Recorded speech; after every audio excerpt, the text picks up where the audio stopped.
শুভ দুপুর বন্ধুরা।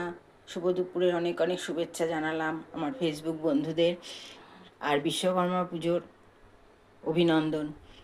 এই যে দেখো বন্ধুরা, দুপুরের মেনু নিয়ে চলে এলাম। আজকে সকাল সকাল রান্না করেছি, একটাই কারণ, রান্নাঘরটা ক্লিন করব, পরিষ্কার করব। পুরো 1 মাস হয়ে গেছে প্রায় করেছি।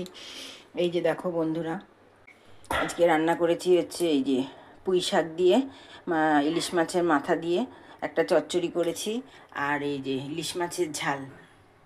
আর আজকে ভোরবেলা ভাত হয়ে গেছে, মেয়ে যেহেতু নিয়ে গেছে, এই যে ডিম সিদ্ধও রয়েছে, নিয়ে বলেছিলাম যে খেয়ে যা, খেলো না।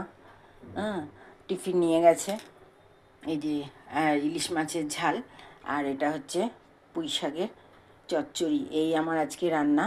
এখন আমি রান্নাঘর পরিষ্কার করতে নেমে যাব। শুভ দুপুর বন্ধুরা, ভালো থেকো, সুস্থ থেকো, সাবধানে থেকো, একে অপরের পাশে থেকো।